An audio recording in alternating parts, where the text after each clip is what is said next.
جن دو خاندانوں میں توڑ ہو رہا ہے ان دونوں خاندانوں کے دلوں کو ملانے کی فکر کیسے کریں؟ جہاں شوہر و بیوی کے درمیان دوریاں ہو رہی ہیں، علیحدگی اور طلاق کی نوبت آنے والی ہے، وہاں شوہر و بیوی کے دلوں کو ملانے کی کوشش کیسے کریں؟ اس معاملے میں تمہاری باہمی گفتگو اور بات چیت ہونی چاہیے اور اس سلسلے میں غور و فکر ہونا چاہیے۔ ایک مومن و مسلمان ہونے کی حیثیت سے ہماری یہ ذمہ داری ہے کہ ہم سماج میں اصلاح کا کام کرنے والے ہوں، جھگڑنے والے لوگوں کے درمیان صلح صفائی کا انتظام کرنے والے ہوں، صلح صفائی کا ماحول بنانے والے ہوں۔ قرآن پاک میں فرمایا گیا انما المؤمنون اخوة فاصلحوا بین اخویکم واتقوا اللہ لعلکم ترحمون۔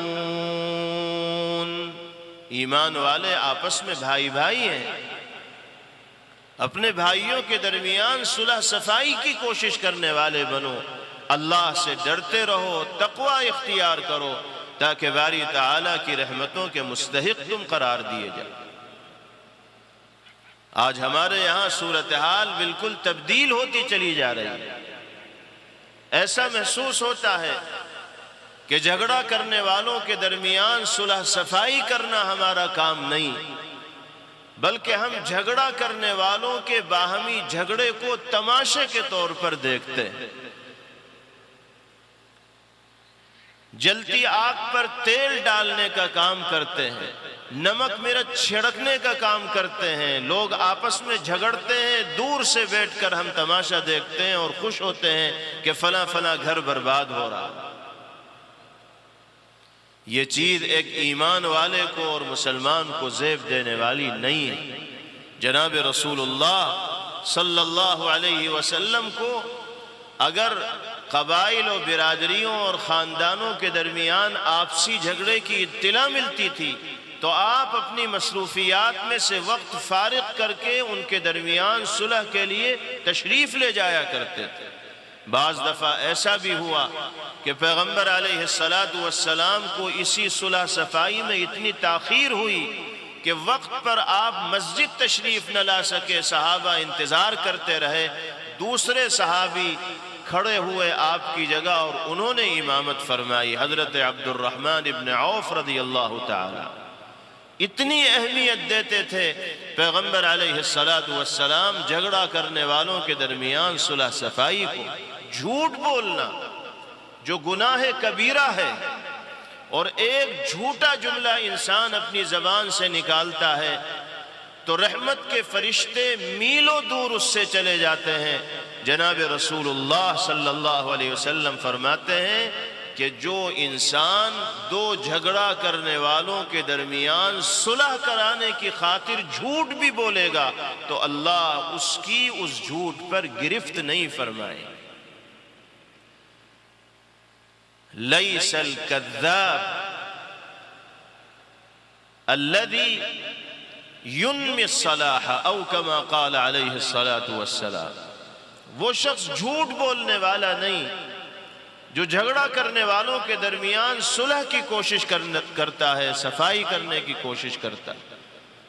جھوٹ جیسے گناہ کبیرہ کا ارتکاب کرنے کی اجازت دی ہے جناب رسول اللہ صلی اللہ علیہ وسلم نے اس عظیم مقصد کو حاصل کرنے کے لیے۔ ایک مرتبہ صحابہ کرام رضوان اللہ علیہم اجمعین کے درمیان پیغمبر علیہ السلام نے سوال کیا، فرمایا الا ادلکم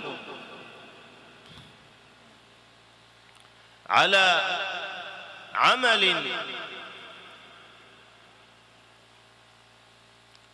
افضل من درجة الصلاة والصيام والصدقہ، کیا میں تمہاری رہنمائی ایک ایسے عمل کی جانب نہ کروں جو درجے کے اعتبار سے نماز، روزے اور صدقہ و خیرات سے بڑھ کر ہے؟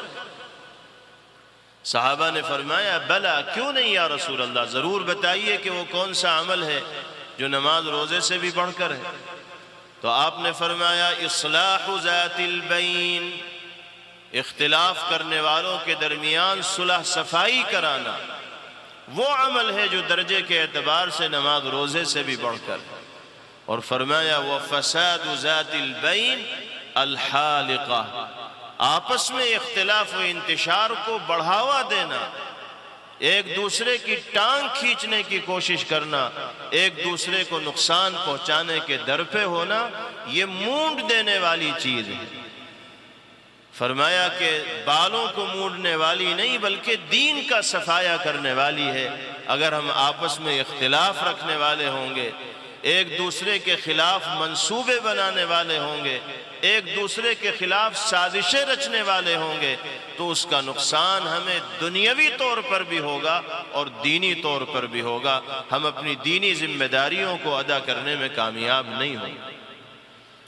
یہ وہ نہایت اہم اور بنیادی نصائح ہیں جن کا تذکرہ اللہ رب العزت والجلال نے قرآن مقدس کی اس آیت مبارکہ میں فرمایا، اور اخیر میں باری تعالیٰ نے ارشاد فرمایا وَمَن يَفْعَلْ ذَلِكَ ابْتِغَاءَ مَرْضَاتِ اللَّهِ فَسَوْفَ نُؤْتِيهِ أَجْرًا عَظِيمًا، جو شخص اللہ کی رضا حاصل کرنے کے لیے ان کاموں کو کرے گا تو ہم اس کو اجر عظیم کا حقدار قرار دیں گے۔ اللہ جس اجر کو عظیم کہیں، اس کی عظمت کا اور بڑائی کا ہم اس دنیا میں رہتے ہوئے تصور نہیں کر سکتے، اندازہ نہیں لگا سکتے۔ اللہ رب العزت والجلال ہم سب کو ان قرآنی ہدایات اور نبوی پیغامات پر عمل کرنے کی توفیق میسر فرمائے، اور دین و دنیا کی سعادتوں اور کامیابیوں سے باری تعالی ہم سب کو مالا مال فرمائے۔ اپنے حبیب صلی اللہ تعالی علیہ وسلم کی سیرت و سنت کے مختلف پہلوؤں سے سبق لے کر اپنی زندگی میں اللہ ہم سب کو جگہ دینے کی توفیق مرحمت فرمائے۔ وآخر دعوانا ان الحمد للہ رب العالمین۔